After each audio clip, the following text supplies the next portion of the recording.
Halo teman-teman, masih bersama dengan saya Weliantanoyo. Assalamualaikum warahmatullahi wabarakatuh.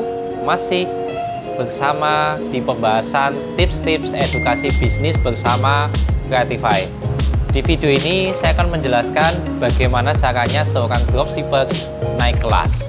Sebelum kita ngomongin bagaimana caranya, pastikan teman-teman mempunyai alasan kuat, strong way kenapa harus naik kelas ya.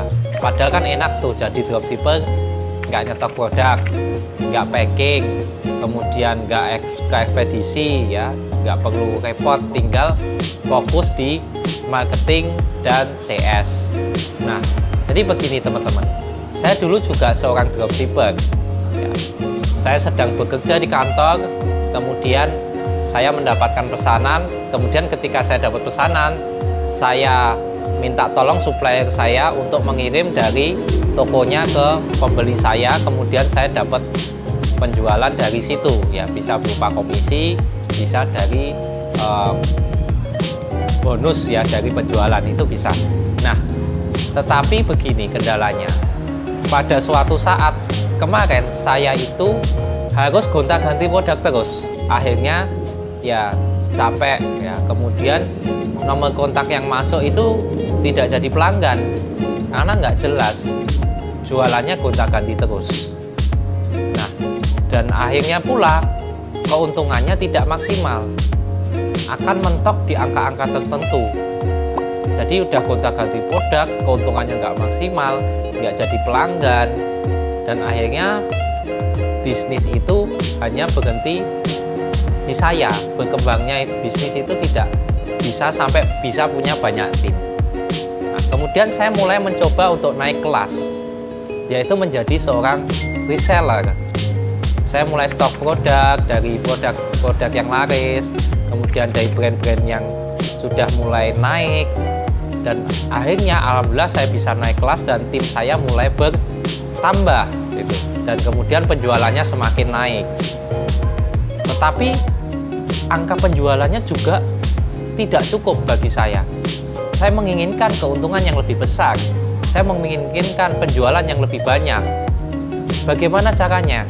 Saya naik kelas lagi menjadi seorang distributor. Mengeluarkan biaya yang lebih besar, tetapi margin keuntungannya juga lebih besar ya. Jadi penjualan per produk, misal kalau jadi reseller hanya 25.000, dengan menjadi distributor bisa mendapatkan keuntungan per produk 50.000 misalnya. Kemudian ketika kita menjadi seorang distributor, kita akan mempunyai reseller. Nah, dari reseller tersebut kita juga dapat keuntungan dari penjualan mereka. Tetapi ingat ya, kita harus mendidik mereka, mengajari mereka supaya mereka juga bisa jualan. Kemudian mereka juga menyumbang pundi-pundi keuntungan ke kita sebagai distributor. Tetapi ingat, ini tidak berhenti ketika teman-teman menjadi distributor aja. Akan ada angka maksimalnya lagi ketika menjadi seorang distributor. Nah, supaya kita pengen untungnya lebih besar lagi, mulailah ciptain tim dengan menjadi seorang business owner. Jadi tidak semuanya dikerjakan sendiri. Ya, marketing sendiri, CS sendiri, packing sendiri, keuangan sendiri, semuanya sendiri. Nah, kalau pengen omsetnya naik, pengen keuntungannya tambah besar, penjualan naik, mulailah berpikir strategis. Entah itu dengan nambah produk, ya jadi distributor brand lain, atau memperbanyak jumlah penjualan. Tetapi jangan kita yang ngurus teknisnya. Silahkan yang teknis tersebut diserahkan kepada tim. Cari tim yang jago marketing, cari tim yang jago CF, cari tim yang jago keuangan, jago operasional. Teman-teman fokus menjadi seorang business owner yang fokus di bagian strategi ya, memikirkan perencanaan, kemudian memikirkan pemetaan, analisa, riset, kompetisi. Nah, itu namanya teman-teman sudah mulai menjadi seorang business owner walaupun belum total 100% ya. Kalau pengen total 100% memang semuanya harus dilepas. Punya seorang CEO, ya punya general manager dan seterusnya. Nah, tetapi apakah berhenti menjadi seorang distributor itu cukup? Saya sangat menyarankan untuk tidak ya.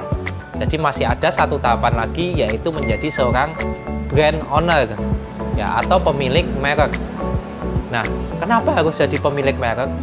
Jadi begini, kalau kita menjadi seorang reseller, distributor, itu keuntungannya udah disetting ya, harga eceran terendah 200.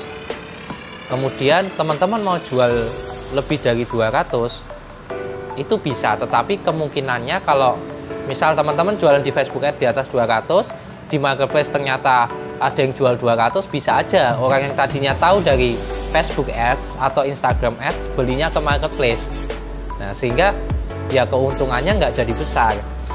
Kalau teman-teman punya brand sendiri, teman-teman bisa setting, misal kok pengennya jualan harga 300.000 dan itu flat, mau di marketplace, mau Instagram, Facebook, semua jual di angka 300 ya. Dan keuntungannya teman-teman bisa setting, saya pengen ngambil untung 50%, 40%, atau 60%. Nah, itu kalau mereknya sendiri. Enak kan punya brand sendiri, bisa diatur untungnya sendiri, kemudian untungnya juga lebih besar. Tapi ingat ya, bahwa menjadi seorang brand owner itu tidak mudah. Yang dipelajari juga lebih banyak ya. Selain tadi ngurusin tim yang menjadi seorang business owner, teman-teman harus belajar yang namanya branding ya, belajar branding, dan itu sangat banyak materinya. Harus tahu unique value proposition, brand arsitektur ya, kemudian brand blueprint dan lain-lain ya. Dan itu juga belajarnya tidak sebentar. Nah, supaya teman-teman bisa naik kelas menjadi seorang reseller, kemudian distributor, business owner, dan brand owner, teman-teman harus tidak berhenti belajar. Entah itu dari buku, dari kursus online, ataupun mengikuti pelatihan-pelatihan atau workshop offline. Nah, buat teman-teman yang pengen naik kelas, silahkan bisa mengikuti pelatihan-pelatihan yang ada di Creatify. Bisa berupa pelatihan yang marketplace, atau yang Facebook Ads, atau yang Instagram, atau membangun reseller, HRD, public speaking, dan lain sebagainya. Karena itu insya Allah akan menunjang teman-teman untuk lebih cepat lagi naik kelas ya. Semoga teman-teman dimanapun Anda berada dimudahkan untuk selalu hadir di pelatihan-pelatihan, majelis-majelis ilmu untuk mengupgrade kapasitas diri kita.